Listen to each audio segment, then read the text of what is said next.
Welcome to சென்பாஸ் kitchen. இன்னைக்கு பார்க்க போகிற ரெசிபி ஒரு பெங்காலி ஸ்வீட்டுங்க. ரசகுல்லா தான் பார்க்க போகிறோம். வீடியோக்குள்ளே போகிறதுக்கு முன்னாடி நான் அப்லோட் பண்ணுற வீடியோஸ் எல்லாம் உங்களுக்கு உடனே வரணும்னா இந்த சேனலை சப்ஸ்கிரைப் பண்ணுங்கள். பக்கத்தில் இருக்க பெல் பட்டனை ப்ரெஸ் பண்ணி ஆலில் போட்டுக்கோங்க. வாங்க ஃப்ரெண்ட்ஸ், வீடியோக்குள்ளே போகலாம். தேவையான பொருளை எடுத்து வச்சுருக்கேங்க. இப்போ 1 லிட்டர் பால் எடுத்து காய வச்சுக்கலாங்க.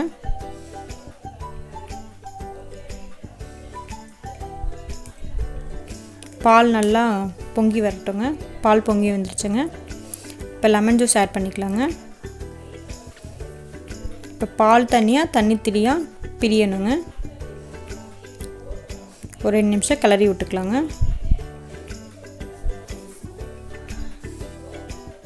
இப்போ பால் தனியாக தனித்தனியாக பிரிஞ்சு வந்துட்டுருக்குங்க. அவ்வளோதாங்க, பால் தனியாக தனித்தனியாக பிரிஞ்சிருச்சுங்க.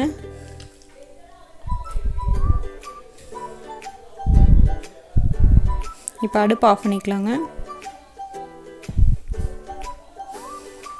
இப்போ இதுக்கு ஒரு கிண்ணம் வச்சு அது மேலே ஒரு காட்டன் கிளாத் போட்டு இதை ஃபில்ட்ரு பண்ணிக்கலாங்க.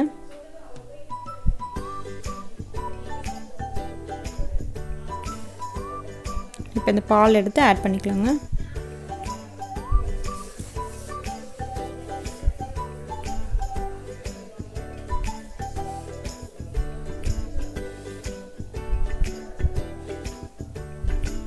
எல்லாத்தையும் ஊற்றிக்கலாங்க. இப்போ இது நல்லா பிழிஞ்சு எடுத்துக்கோங்க.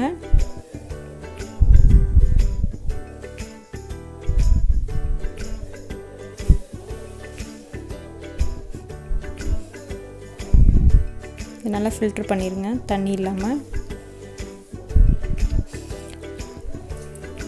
இப்போ ஃபில்டர் பண்ணியாச்சுங்க. இப்போ பச்சை தண்ணி கொஞ்சம் ஆட் பண்ணிக்கலாங்க. ஆட் பண்ணி இது நல்லா பிழிஞ்சிடலாங்க.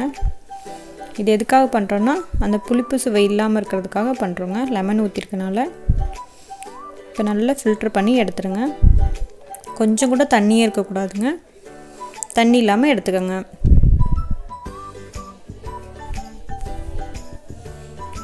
ஒரு பிளேட்டில் இந்த பன்னீரை மாற்றிக்கலாங்க. இதை நல்லா உடச்சி விட்டுக்கோங்க.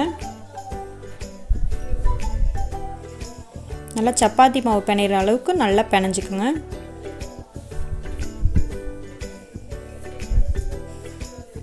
கைவிடாமல் பிணைஞ்சிக்கோங்க.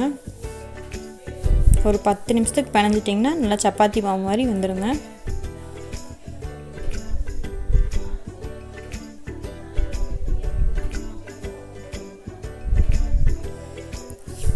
இப்போ ரெடி ஆயிடுச்சுங்க. இப்போ நம்ம உருண்டை பிடிச்சிக்கலாங்க. சின்ன சின்ன சைஸாக உருண்டை பிடிச்சி வச்சுக்கலாங்க.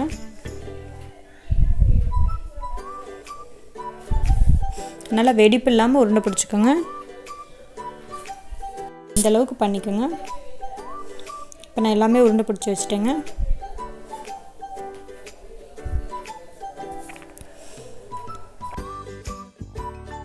ஒன்றரை கப் சர்க்கரை எடுத்துக்கலாங்க. அதுக்கு 4 கப் அளவுக்கு தண்ணி சேர்த்துக்கலாங்க. இந்த மெஷர்மெண்ட் வந்து கரெக்டாக இருக்குங்க. இப்போ நல்லா கலக்கிக்கலாங்க. நல்லா ஒரு கொதி வரட்டும். இது இப்போ ஏலக்காய் சேர்த்துக்கலாங்க. இப்போ நல்லா கொதி வந்துடுச்சுங்க.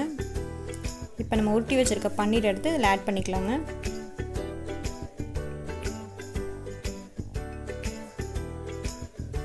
ஒவ்வொன்றா ஆட் பண்ணுங்கள்.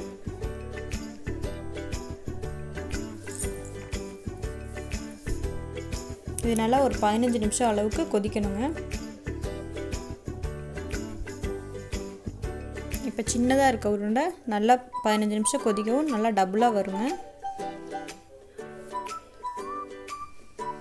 அவ்வளோதாங்க, 15 நிமிஷம் கொதிக்க வச்சிங்கன்னா ரசகுல்லா ரெடிங்க. இந்த வீடியோ பிடிச்சதுன்னா லைக் பண்ணுங்கள், கமெண்ட் பண்ணுங்கள், உங்கள் ஃப்ரெண்ட்ஸுக்கு ஷேர் பண்ணுங்கள், இந்த சேனலுக்கு சப்ஸ்கிரைப் பண்ணுங்கள்.